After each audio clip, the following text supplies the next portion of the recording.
إن الحمد لله نحمده ونستعينه ونستغفره ونعوذ بالله من شرور أنفسنا ومن سيئات أعمالنا من يهده الله فلا مضل له ومن يضلل فلا هادي له وأشهد أن لا إله إلا الله وأشهد أن محمدًا عبده ورسوله أما بعد فإن خير الحديث كتاب الله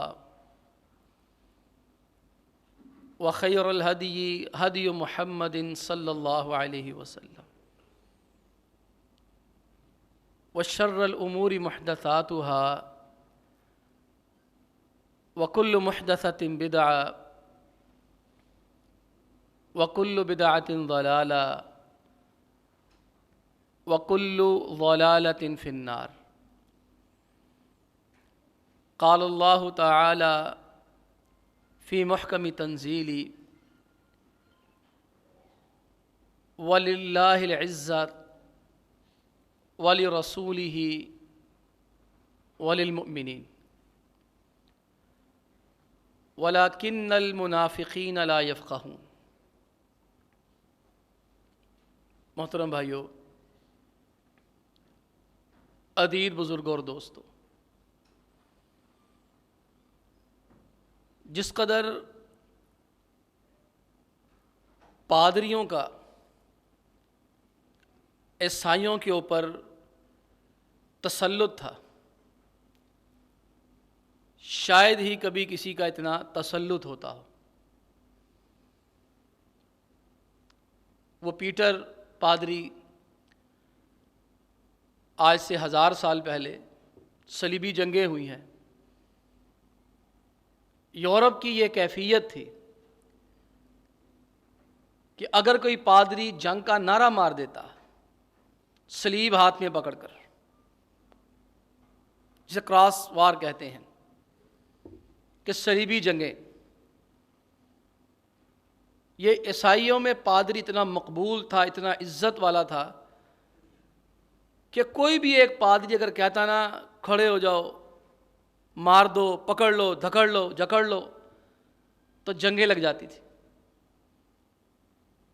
اتنا ان کا اپنے مذہب کے ساتھ ایک گہرا تعلق اور وابستگی تھی کہ 9 اور 8 یا 9 بڑی بڑی جنگیں ہوئی ہیں، صلیبی جنگیں۔ عیسائیوں کے ساتھ مسلمانوں نے سینکڑوں جنگیں کی ہیں، لیکن ان کو صلیبی جنگیں کہا جاتا ہے۔ 8 یا 9 جنگوں کو 200 سال رہی ہیں، لاکھوں لوگ مرے۔ جب پیٹر نے پہلی دفعہ پیٹر نے پہلی دفعہ صلیب اٹھا کے تقریر کی تو 10 لاکھ کا مجمع اس کے ساتھ ہو گیا تھا۔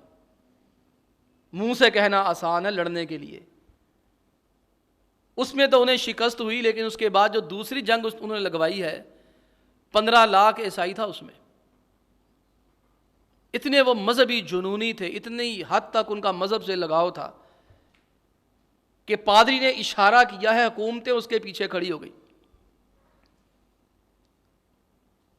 اور اب آپ دیکھ لیں موجودہ دور میں عیسائیوں کا پادریوں کے ساتھ کیا تعلق ہے، اور خود عیسائیوں کا عیسائیت کے ساتھ کتنا تعلق ہے۔ عیسائیت تقریباً دم توڑ چکی ہے۔ یورپ میں آپ دیکھ سکتے ہیں، آپ سنتے ہیں نا کہ مسجدیں بن رہی ہیں، 90% مسجدیں گرجا گھروں کو خرید کے بنائی گئی ہیں۔ عیسائیت اتنی ان پاپولر ہو گئی ہے، اتنی وہ مردہ ہو گئی ہے کہ اب عیسائی اتوار کی اتوار بھی گرجا گھر جانے کو تیار نہیں ہے۔ تو وہاں 90% لوگوں نے جو ہے وہ مسجدیں خرید کے جو بنائی ہیں وہ گرجا خریدا ہے۔ پچھلے دنوں ہمارے ایک بزرگ عالم دین جاننے والے وہ UK سے، لندن سے تشریف لائے، تو انہوں نے کچھ ایسے واقعات سنائے کہ جہاں ایمان تازہ ہوتا ہے وہیں پر یہ پتہ چلتا ہے کہ عیسائی عیسائیت سے بیزار ہو چکے ہیں، اتنے بیزار ہو چکے ہیں انہیں اپنی مذہبی تعلیمات کا بھی علم نہیں ہے۔ آپ کسی بھی عیسائی کو کھڑے ہو کے انجیل پوچھیں اسے نہیں آئے گی، عبادت کا طریقہ پوچھے وہ نہیں بتا سکے گا۔ انہوں نے کافی واقعات سنائے، تو ایک انہوں نے واقعہ بڑا حیران کن سنایا۔ کہتے ہماری مسجد کے ایک نمازی تھے، ان کا چھوٹا بیٹا بیمار ہو گیا، اب وہ ہاسپٹل میں داخل ہوا تو اس نمازی نے انہیں یہ واقعہ سنایا کہ ہمارے رسم و رواج کے مطابق، شریعت کے مطابق، کبھی چاچا آ رہا ہے، کبھی ماما آ رہا ہے، کبھی تایا آ رہا ہے، کبھی کوئی رشتہ دار پھلوں کی ٹوکری اٹھائے آ رہا ہے، صبح سے لے کے رات تک مہمان ملنے کے لیے آ رہے ہیں۔ تو کہتے ہمارے قریبی جو 7 والا بیڈ تھا وہاں ایک خاتون کا بڑا خطرناک قسم کا آپریشن تھا، تو وہ میرے پاس آئی اور مجھے آ کر پوچھنے لگی آپ لوگ کون ہیں؟ عام سے لوگ ہیں، کوئی خاص اسپیشل لوگ ہیں، کون ہیں؟ نہیں بھی ہم تو عام سے لوگ ہیں۔ اس نے کہا جب سے میں آئی ہوں میں دیکھ رہی ہوں صبح سے لے کر رات تک آپ کے ہاں مہمانوں کی آمد و رفت ہے، ہر بندہ پوچھ رہا ہے، ہر بندہ نصیحتیں کر رہا ہے، ہر بندہ کھانے کے لیے لا رہا ہے، مجھے اتنے دن ہو گئے ہیں مجھے ایک بندہ بھی پوچھنے کے لیے نہیں آیا۔ اور اس نے کہا یہ میرے 2 بیٹے دیکھو، میں نے کینسر کا آپریشن کروانا ہے تو آپریشن کی تاریخ مل چکی، اسی ہاسپٹل میں ہونا ہے، سارا کچھ فری ہے، میں اپنے 2 بیٹوں کو اپنی ماں کے پاس لے کر گئی اور میں نے اپنی سگی ماں کو کہا کہ نانی ہو بچوں کو سنبھال لو، تمہارے نواسے ہیں، میرا آپریشن ہے۔ انہوں نے کہا یہ میری ذمہ داری نہیں، یہ تمہاری ذمہ داری ہے۔ کہتی میں اس نازک سچویشن کے اندر بھی بچوں کو پاس رکھ رہی ہوں۔ کیا وجہ ہے؟ آپ لوگ ایسا کیوں کرتے ہیں کہ آپ نے بتایا یہ بچوں کے رشتہ دار ہیں، عزیز دوست احباب ہیں؟ تو اس نے کہا کہ ہمارے یہ دین کا حصہ ہے بیمار کی تیمارداری کرنا۔ اس عورت نے یہ جملہ سنا، اس نے اسی وقت کہا اشہد ان لا الہ الا اللہ و اشہد ان محمد عبدہ و رسول۔ وہاں اس کو کوئی درس نہیں دیا، اسے کوئی حدیث نہیں سنائی، اسے قرآن پاک کا تحفہ نہیں دیا، اس کے سامنے اسلام کی ایک جیتی جاگتی تصویر رکھی ہے۔ اس نے جو ہے وہ اسلام قبول کیا، اس کے سامنے کسی نے کوئی دعوت دی نہیں رکھی، کسی نے اسے کچھ نہیں بتایا۔ عیسائیوں کے اندر بھی یہ تعلیمات موجود ہیں، لیکن ان کو نہیں پتا۔ کس لیے نہیں پتا؟ اللہ کے بندو، ان کو عیسائیوں کا اور پادریوں کا رشتہ کمزور ہو گیا۔ اب پادری کے پاس جائیں گے تو وہ دین بتائے گا، وہ انجیل پڑھ کے سنائے گا۔ افسوس کی صورتحال میں نے عرض کیا تھا، 90% مسجدیں جو بنی ہیں نا یورپ میں، 90% مسجدوں کے اندر گرجے بنے ہوئے تھے۔ گرجے کو وہ کیسے تبدیل کریں، کیسے گرائیں، کیسے پیسے لگائیں۔ مسلمان اپنے پیسوں سے وہ گرجا خریدتے ہیں، صلیب اتار کے مینار لگاتے ہیں، صفے سیدھی کرتے ہیں، وہاں اذان دے کے نمازیں شروع کر دیتے، اسلامک سینٹر بن جاتا ہے۔ اچھا تھوڑا سا ہم غور کریں نا، اگر عیسائی کمیونٹی کا اپنے پادریوں کے ساتھ تعلق کمزور ہے نا، تو عزیزو تعلق ہمارا بھی مولوی کے ساتھ کمزور ہو چکا ہے۔ تعلق ہمارا بھی کوئی خاص نہیں ہے۔ یورپ کے لوگوں میں عیسائی پادری ایک گالی بن چکا ہے۔ کسی کو ناجائز اولاد کہنا ہوتا ہے تو تاریخی کتابوں میں لکھا اسے پادری کا بیٹا کہا جاتا تھا۔ اور ہمارے ہاں بھی حال یہی ہو رہا ہے۔ میں اور آپ دیکھوں ہمارا مسجد کے ساتھ اور ہمارا مولوی کے ساتھ کتنا گہرا تعلق ہے۔ وہ اقبال نے کہا تھا مسجد مرثیہ خواہ ہے کہ نمازی نہ رہے، یہ تو جمعے میں الحمدللہ آپ احباب تشریف لے آتے ہیں، کبھی جمعے کے علاوہ آگے دیکھا کرے فجر کی نماز میں یہاں کتنے نمازی ہوتے ہیں، ظہر کی نماز میں کتنے نمازی ہوتے ہیں، عصر مغرب عشاء کی نماز میں کتنے نمازی ہوتے ہیں۔ آپ چھوڑیں دینداروں کو، آپ وہ لوگ دیکھیں، ان کو تلاش کریں جنہوں نے مسجدوں کی تعمیر میں حصہ لیا ہے، صدر بنے ہیں، ناظم بنے ہیں، سیکرٹری بنے ہیں، وہ نمازوں میں نہیں پڑھنے آتے۔ مسجد تو بنا دی شب بھر میں ایمان کی حرارت والوں نے، من اپنا پرانا پاپی رہا، برسوں میں نمازی بن نہ سکا۔ ابھی میں ایک اشارہ کروں، یہاں جاتی دفعہ لوگ پیسوں کی ریل پیل کر کے چلے جائیں گے۔ پچھلے جمعے میں نے مانگا بھی نہیں، میں نے کہا بھی نہیں، میں نے ویسے ہی ایک اشارہ کیا کہ مہنگائی کا ایک علاج صدقہ و خیرات بھی ہے، تو پچھلے جمعے میں گزشتہ جمعے سے ڈبل چندہ یہاں پہ ہو گیا۔ میں ایک دفعہ کہہ دوں بھائیو تعاون کر کے جائیں، اللہ کا شکر ہے بے تحاشا کر کے جاتے ہیں، لیکن میں بار بار کہہ دوں نمازیں پڑھنے آؤ، نمازیں پڑھنے آؤ، نمازیں پڑھنے آؤ، 4-5 بندوں کی سوا یہاں ہوتا ہی کوئی نہیں ہے۔ بلکہ بسا اوقات تو یہ بھی ہوتا ہے کہ عشاء کی نماز میں قاری صاحب اکیلے بیٹھے ہوتے ہیں اور نماز کا وقت اوپر ہو جاتا ہے، 1-1 2-2 3-3 منٹ گزر جاتے ہیں، تو وہ پھر دیکھتے ہیں کوئی نمازی آئے تو تکبیر کہہ کر ہم نماز پڑھ لیں آپس میں۔ عزیزو، یہ کسی اور مسجد کی صورتحال نہیں ہے، یہ کسی کافر ملک کی مسجد نہیں ہے، یہ آپ کی یہی جامع مسجد عشرہ مبشرہ یوب کوڑی نمبر 1 گلی نمبر 3 کے اندر مسجد ہے۔ اس کی ایک بنیادی وجہ بتا کیا ہے؟ بنیادی وجہ اس کی یہ ہے کہ جس طرح عیسائیوں نے پادری کی عزت کرنا چھوڑ دی، پادری کا احترام کرنا چھوڑ دیا، اس کی کچھ بھی وجوہات ہو سکتی ہیں، کئی ایک معاملات ہو سکتے ہیں۔ اپنے دلوں کے اندر ٹٹول کر دیکھو تمہارے دل کے اندر اپنے امام کی، اپنے خطیب کی کتنی عزت ہے۔ سب کو چھوڑ دو، اپنے ہی گریبانوں کے اندر جھانک لو، جن کے پیچھے کھڑے ہو کے نمازیں پڑھتے ہو تو نماز پڑھنے کے بعد اس کی کتنی توہین کرتے ہو، اسی کے پیچھے نماز پڑھتے ہو اور سلام پھیرنے کے بعد نکر پہ بیٹھ کے اس کے خلاف بکواس کرتے ہیں، اسی کے پیچھے نماز پڑھتے ہیں۔ اور اگر دیکھیں کوئی ذمہ دار، کوئی روب دبدبے والا بندہ بیٹھا ہے، یہاں میں گروپ بنا کے نہیں بیٹھ سکتا، اس کے سامنے مجھے سانپ سونکھ جاتا ہے، تو وہ مسجد کے باہر گلی میں کھڑے ہو کر امام کے خلاف باتیں کریں گے جا کر۔ یہ رویہ آج کا نہیں ہے۔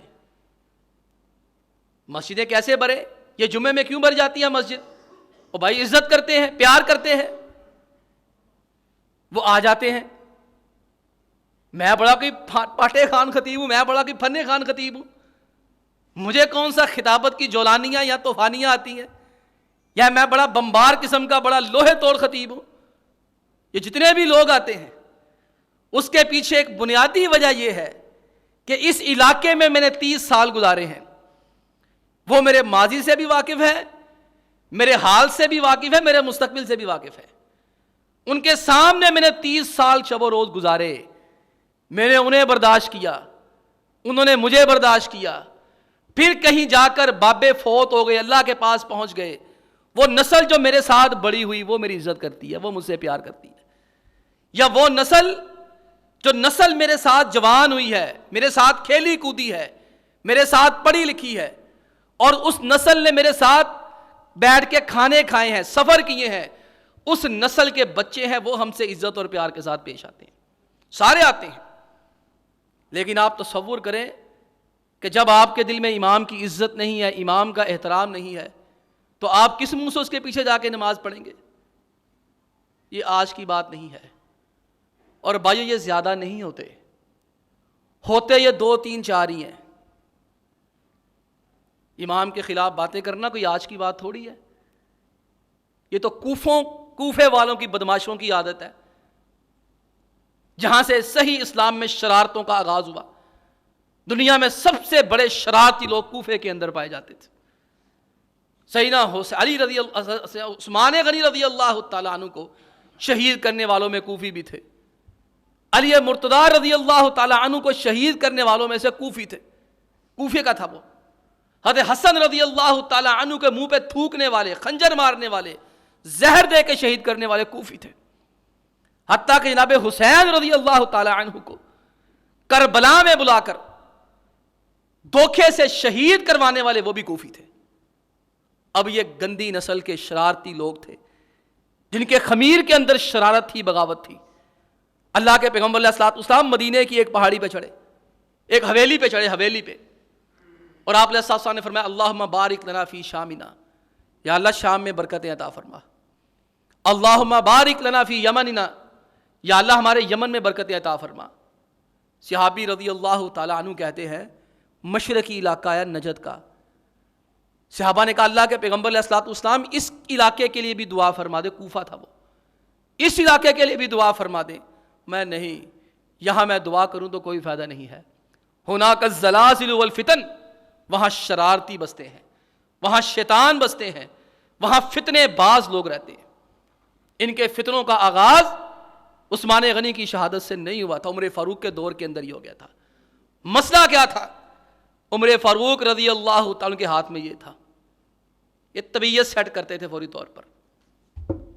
آج بھی جو بندہ طبیعت سیٹ کر دیتا ہے نا 1 منٹ کے اندر، اس سے سارے صحیح رہتے ہیں۔ عثمان غنی رضی اللہ تعالیٰ کیا کہا کرتے تھے کہ تم وہی لوگ ہو نا جو عمر فاروق کے دور میں تھے، فرق کیا ہے کہ میرے ہاتھ میں ڈنڈا نہیں ہے، میری طبیعت نرم ہے۔ عمر فاروق کے دور میں تمہیں چھتر بڑا کرتے تھے، طبیعت صاف ہو جاتی تھی۔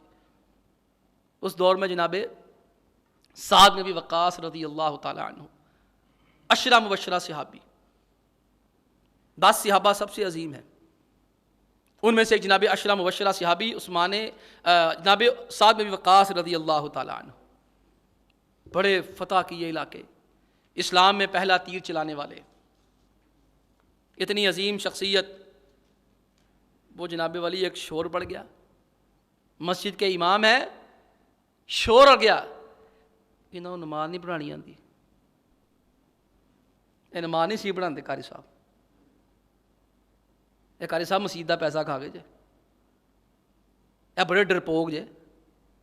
اب بتاؤ آج بھی 1400 سال کے بعد یہی تینوں الزام مولوی پہ امام پہ لگاتے کہ نہیں لگاتے؟ اور جس امام کے بارے میں تمہارا یہ خیال ہو، میرا یہ خیال ہو، یہ ڈرپوک ہے، یہ نماز نہیں صحیح پڑھاتا، یہ غلے کے پیسے کھا لیتا ہے، مجھے بتاؤ اس کے پیچھے نماز پڑھنے کو دل کرے گا؟ قاری صاحب مجھے اکثر کیا کرتے ہیں، آپ بڑے دور سفر کرتے ہیں، گاڑی لے لیں۔ میں کہا سر لوگوں کو میری سوٹ نہیں برداشت ہوتی، گڈی کتوں برداشت کریں گے؟ اے جمعے تو بعد آ کے سوٹ چیک کر دینے، سلائی کتوں کرائی سی، کنے پیسہ دی کرائی سی، یا کنے کا کپڑا پایا ہے، کتوں آیا؟ میں کہا انہوں کو تو سوٹ نہیں برداشت ہوتے، گڈی لا کے کہنا مولوی مسجد دے پیسے کھا گیا، میں رہ نہیں دو گڈی جی، موٹر سائیکل دے چنگے ہیں۔ قاری صاحب کو خود بیچنی پڑی ہے، ٹنکا جوڑ جوڑ کے پتہ نہیں کتنے سالوں کی محنت سے موٹر سائیکل لی تھی۔ ہر بندہ اے موٹر سائیکل کتوں آئی، اے کنے لے کے آئی تھی، اے پیسے کتوں آئے؟ تنگ آ کے بیچاروں نے مجھے بتایا، میں نے کہا تسی کیا کرو کہ بھائی میرے کسی نے پیسے ہی لے کے آئی تھی، پھر بھی جان نہیں چھڑ دے، بیچ کے الحمدللہ ان کی خلاصی ہو گئی ہے، اب ماشاءاللہ 11 نمبر پہ سفر کر رہے ہیں۔ یہ بات آج کی نہیں ہے، ایسے شرارتی اور فتنہ باز ہر مسجد میں ہوتے ہیں، 3-4 تو پکے ہوتے ہیں، جسے ہم علماء آپس میں کہا کرتے ہیں مولوی کی آزمائش کے لیے ہر مسجد میں ایسے نمازی ہوتے ہیں، پہلی صف کے 1-2 جنہوں نے سارے مسجد کا اور مولوی کا جینا حرام کیا ہوتا ہے۔ یہ دیکھیں الزام لگا، پھر رشتہ کیسے مضبوط ہو، دین وہ کیسے بتائے؟ دین لوگے نہیں اس سے، جس کے بارے میں یہ خیال ہو یہ چور ہے، یہ ٹھگ ہے، یہ مسجد کا پیسہ کھاتا ہے، نماز اس کو پڑھانی نہیں آتی، بزدل ڈرپوک ہے، تو عزیزو بتاؤ پھر تم اس کے پیچھے پھر نمازیں کس منہ سے پڑھو گے، دین کیسے جا کے پوچھو گے؟ وہ پورے کوفہ کے اندر نا ایک بندہ تھا اسامہ بن قتادہ، اتنا شور ہوا، اتنا شور شرابہ ہوا، کہاں کوفہ عزیزو کہاں مدینہ، تصور کرو، ہزاروں کلومیٹر کا سفر ہے، کہاں کوفہ کہاں مدینہ، اتنا پروپیگنڈا ہوا، ہر ایک بندے کے کان میں جا کے نا بکواس کرتا ہو، اس کو روک رہا ہے، اس کو روک رہا ہے، اس کو روک رہا ہے، ہر بندے کے کان میں بکواس کر رہا ہے۔ عمر فاروق رضی اللہ تعالی عنہ تک بات پہنچ گئی۔ دیکھیں انتظامیہ پھر مجبور ہو جاتی ہے، عمر فاروق رضی اللہ تعالیٰ نے بلایا، کہا سعد بات سنو، یار تمہارے بارے میں سنا ہے تمہیں نماز نہیں پڑھانی آتی، لا تحسن بالصلاۃ، سعد تمہیں نماز نہیں پڑھانی آتی؟ سعد رضی اللہ عنہ کا ایسا دل دکھا ہوگا، امام کو کتنی تکلیف ہوتی ہوگی۔ افسوس کی مقام نہیں، ڈوب کے مرنے کا مقام نہیں ایسے لوگوں کے لیے۔ اسی کے خلاف باتیں کر، جب آرے میں بازو آتا اسے کہتے دعا کر دو۔ اور یاد رکھو ایسے فتنہ باز کے حق میں امام کی دعا بھی قبول کوئی نہیں ہوتی۔ بے ادب کے حق میں کبھی دعا، با ادب کے حق میں دعا قبول ہوتی ہے۔ وہ با ادب تھے عبداللہ بن عباس رضی اللہ تعالیٰ عنہما، تہجد کی نماز سیکھنے کے لیے گئے، اللہ کے پیغمبر علیہ الصلوۃ والسلام نے نماز کھڑی کی، ساتھ کھڑے تھے، آپ علیہ الصلوۃ والسلام کے پاؤں کے برابر پاؤں نہ رکھا، حالانکہ سب باندھتے ہیں تو پاؤں ساتھ ملاتے ہیں، پاؤں تھوڑا سا کھسکا لیا پیچھے کو۔ اللہ کے نبی علیہ السلام نے پوچھا، اللہ کے حبیب علیہ الصلوۃ والسلام نے پوچھ لیا، عبداللہ کیا بات ہے، پاؤں سے پاؤں صحیح کیوں نہیں ملاتے؟ کہتے آقا علیہ السلام آپ کا ادب و احترام ہے، میں آپ کے برابر کھڑا نہیں ہو سکتا۔ آپ جیسے ہم گئے تھے کسی کام کے لیے، کہا میں وقت پہ نہ ہوں تو ابو بکر کو کہنا نماز پڑھا دے۔ دوران نماز آپ علیہ الصلوۃ والسلام آ گئے، دوران نماز آپ علیہ الصلوۃ والسلام آ گئے، صحابہ نے تالیاں ماری، ابوبکر صدیق نے دیکھا تو آپ علیہ الصلوۃ والسلام صفیں چیرتے آ رہے تھے، آپ نے کہا ابو بکر وہیں کھڑے ہو کے نماز پڑھاؤ، میں نہیں، پیچھے آ گئے، مصلی چھوڑ دیا، مصلی چھوڑ دیا، اسی وقت مصلی چھوڑ کے پیچھے آ گئے۔ آپ علیہ السلام نے، ابو بکر کیا بات ہے، میں نے منع کیا تھا، تم کیوں مصلی پہ کھڑے ہو گئے؟ میں نے کہا تھا کہ نماز پڑھاؤ۔ کاکا آپ کے ہوتے ہوئے میں آپ کے مصلی پہ کیسے کھڑا ہو سکتا ہوں؟ یہاں میں بچے کیوں باہر سے بلاتا ہوں جب قاری صاحب چھٹی پہ جاتے ہیں؟ اور بھائی جس کو ایک دفعہ یہ مصلی مل جاتا ہے وہ اپنے آپ کو امام کعبہ سے کم نہیں سمجھتا، وہ اپنے آپ کو شیخ سدیس ہی سمجھتا ہے، شریم ہی سمجھتا ہے، معاکلی سمجھتا ہے، چاہے بھلے سے قرآن نہ پڑھنا آتا ہو، بھلے سے بے دین ہو۔ وہ جو میں نے دیکھا، میرا تجربہ، جو ایک دفعہ یہاں کھڑا ہو گیا وہ سمجھتا ہے قیامت تک کے لیے اب یہ مصلی میرا ہی ہو گیا، اس کا بس نہیں چلتا تو آخری رکعت میں وہ پیچھے کھڑا ہو جاتا ہے۔ لوگ وضو کریں گے، وہ کیا کہے گا، اے ٹھہرو اپنی جماعت کرا لیں گے۔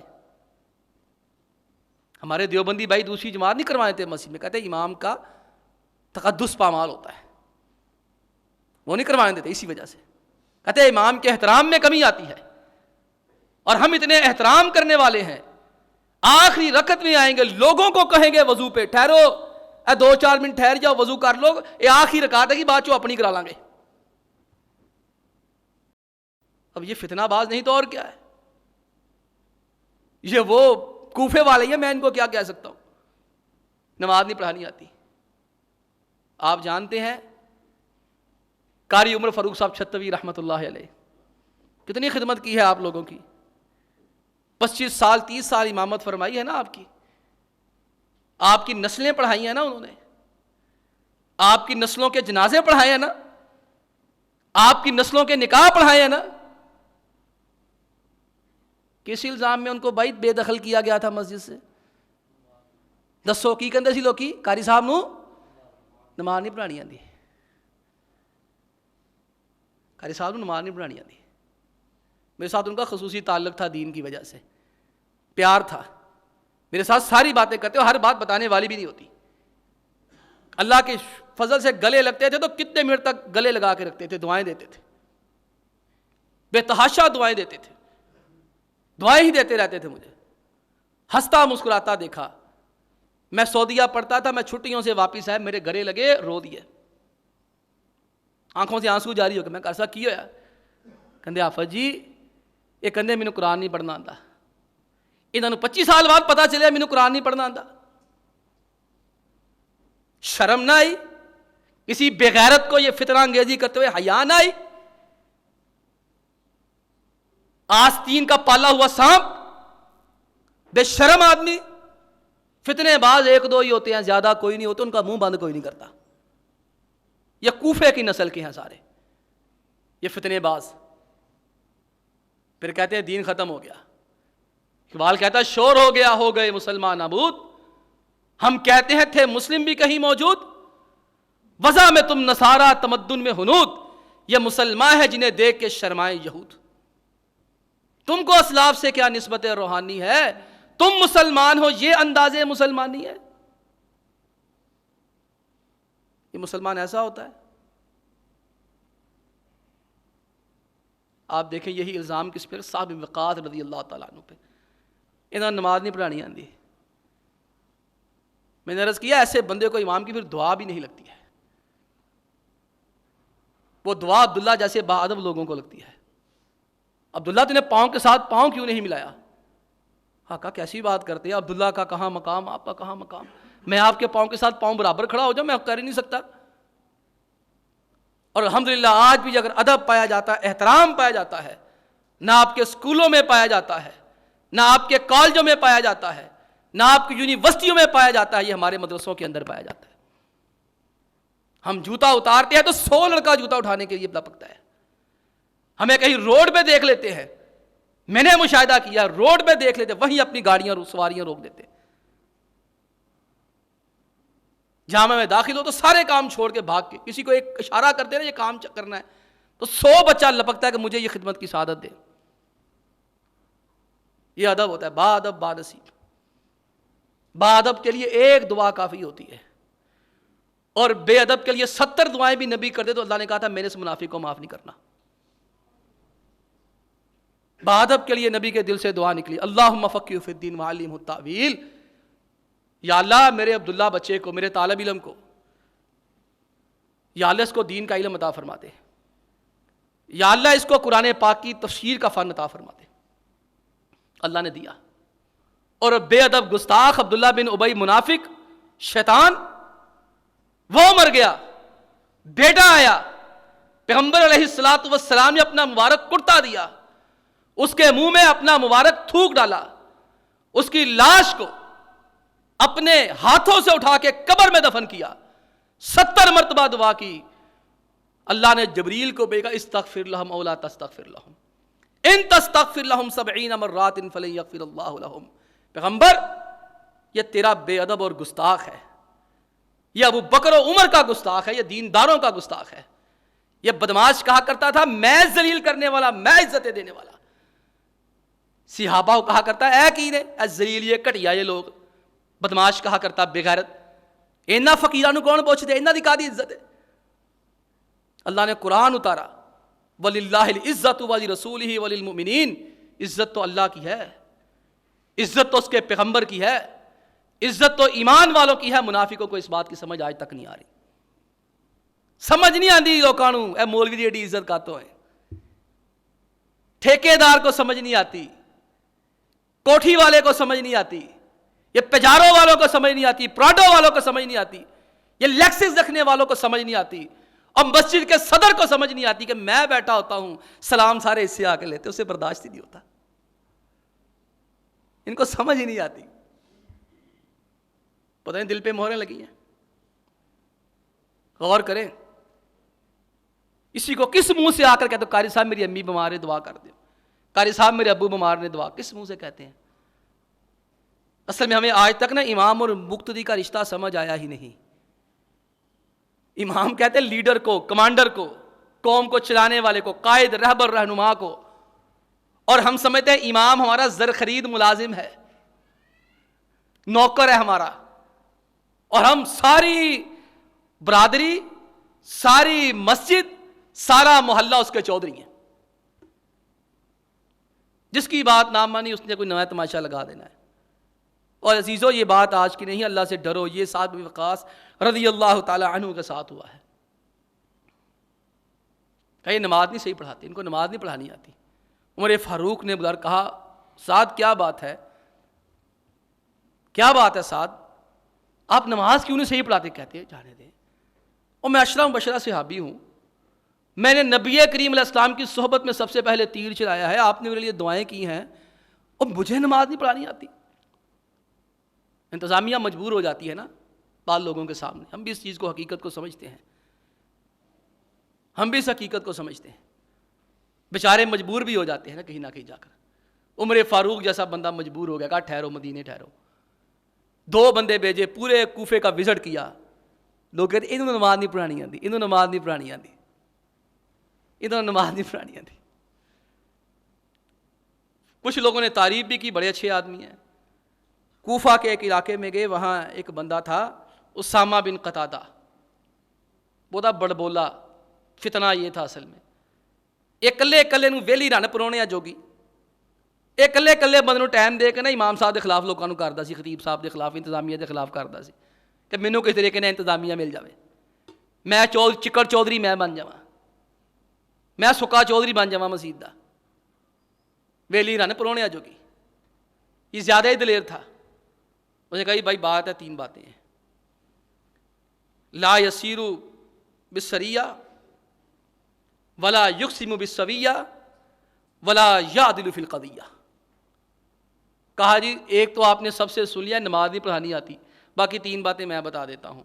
لا یسیر بالسریہ تے ڈرپوک ہی بڑا جہاد نہیں کرن جاندا، اے مولوی جہاد تے نہیں جاندا. ولا یقسم بالسویہ، پیسے سارے آپ ہی کھا جاندا. یہ مالے غنیمت پتہ نہیں کتنے لے جاتا، سمجھ نہیں آتی، گلا چک کے کتنے لے جاتا. آ جاؤ تسی میرے نال کے کیسے گندے گندے پھاٹے نوٹ ملے، تمہیں میں سارے وکھاواں، اسی بعد چ چینج کرائی دینے. ولا یقسم بالسویہ ولا یعدل فی القضیہ، انصاف تو یہ کرتا ہی نہیں ہے. عمر فاروق رضی اللہ، یہ بات پہنچی، دیکھے کتنے مجبور ہو جاتی نا انتظامیہ. عمر فاروق جیسا بندہ کہتا سعد آپ امامت چھوڑ دیں، وہاں آپ رہنے دیں یار، آپ نا وہاں کوفہ چھوڑ دیں، ہم آپ کو نا ہٹا لیتے ہیں. دل پہ تیر لگے نا، تکلیف ہوئی، زندگی دی ہوئی ہو نا، خون دل دے کے گلاب ایک ایک سینچا ہو، ایک ایک پودا لگایا، پھر پتہ کتنی تکلیف ہوتی ہے. کھانے والوں میں اور کھلانے والوں میں بڑا فرق ہوتا ہے. نکموں میں، نہ اہلوں میں اور کام کرنے والوں میں زمین و آسمان کا فرق ہوتا ہے. جو کام کرنے والے ہوتے ہیں ذرا سی بات پہ ٹوٹ بھی جایا کرتے ہیں. دل پہ چرکا لگا اور کہا اس نے کہا میرے اوپر 3 الزام لگائے ہیں. فرمانے لگے میں 3 بات دعائیں کرتا ہوں. اللہم ان کان عبدک ھذا کاذبا، یا اللہ اگر یہ بندہ جھوٹا ہے، قام ریاء و سمعہ، یہ شوخی مارنے کے لیے، مجھے ذلیل کرنے کے لیے جھوٹے الزامات لگا رہا ہے، اللہ اس کو 3 تکلیفیں دینا. 3 اس نے جھوٹ بولے، 3 ہی بد دعائیں دی. فاطل عمرہ، یا اللہ اس کی عمر بہت لمبی کر دے. واطل فقرہ، یا اللہ اس کے گھر کے اندر فاقہ ڈال دے، اس کو بھوکھوں مار، اس کے گھر میں روٹی نہ پکے. وعرضہ بالفتن، یا اللہ اس کو فتنے میں مبتلا کر دو. یہی 3 باتیں پوری ہوئی. 3 باتیں پوری ہو گئیں. بزرگ ہو گیا، بوڑھا ہو گیا، موت نہیں آتی، موت مانگتا تھا، گھر میں کھانے کو کچھ نہیں تھا.